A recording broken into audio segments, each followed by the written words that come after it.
to viesť. Dobre, natoč to.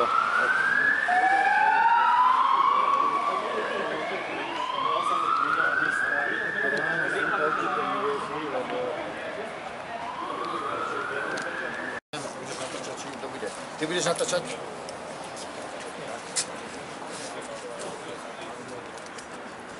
Budeme? No, páni, môžete.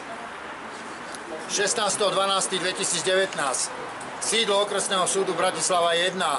Tzv. Justičný palác, kde bol popravený aj Tiso, kde je koncentračný tábor, kde väzňa ľudí. O čo sa jedná? Martin Daňo, Rudolf Vasky. Už teraz vás môžem povedať, že rozhodujú o väzbe samozvané orgány činné v trestnom konaní. Rozhodnutie prišlo z centra mimo územie Slovenskej republiky. Je porušená maximálna lehota zadržania, ktorá je určená 48 hodinami v listine základných práv a slobod, konkrétne ľudské práva a základné slobody.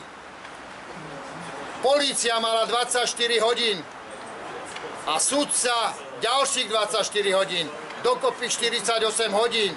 Takže tieto dve osoby boli zadržané v piatok, dnes je pondelok, jednoduchá matematika, 48 hodín nebolo dodržaných, okamžite musia byť oslobodení, aj keby boli masoví vrahovia.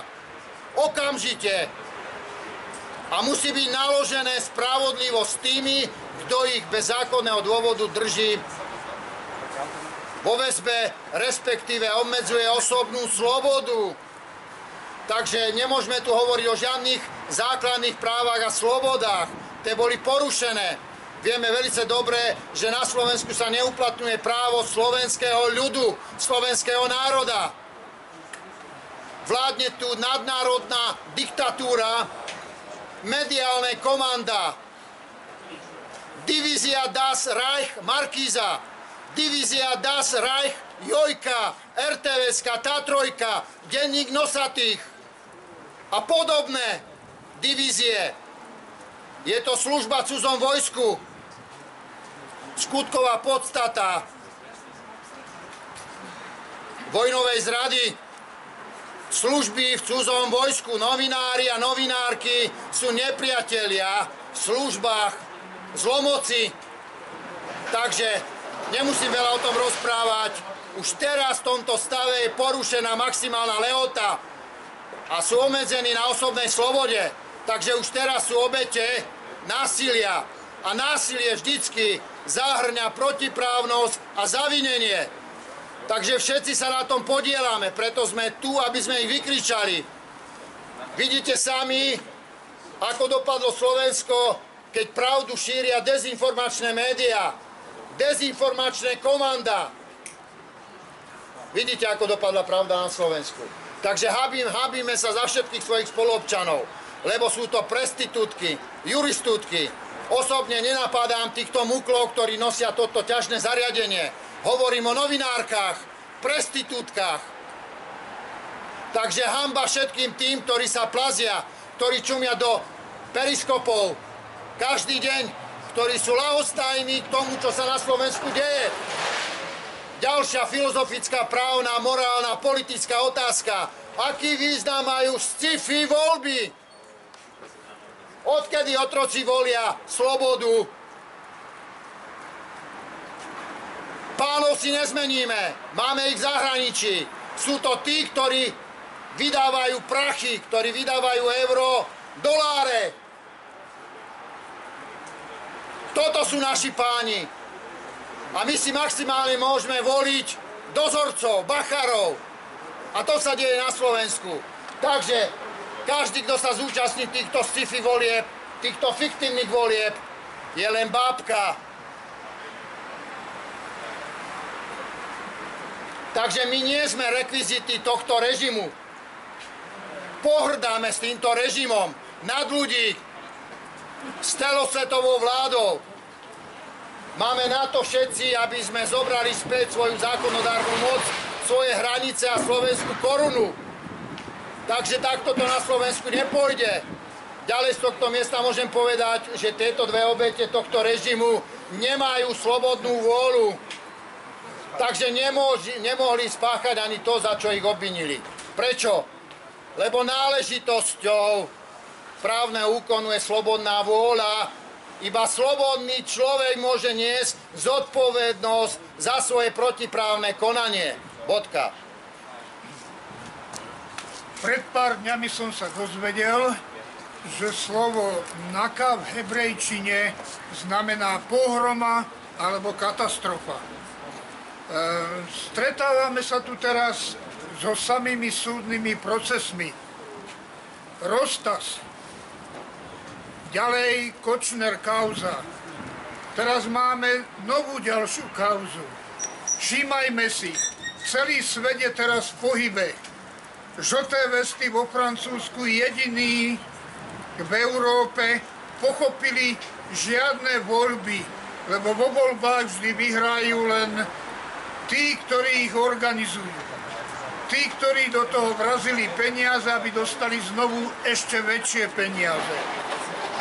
Tí jediní pochopili, že máme zobrať spravodlivosť do svojich vlastných rúk. A národ je ten, kto má o tom rozhodovať, nie zástupcovia naši, ktorí sa hrajú na našich šéfov. Videli ste niekde firmu, kde riaditeľ píše petície svojmu zástupcovi, aby mu dovolil tam existovať?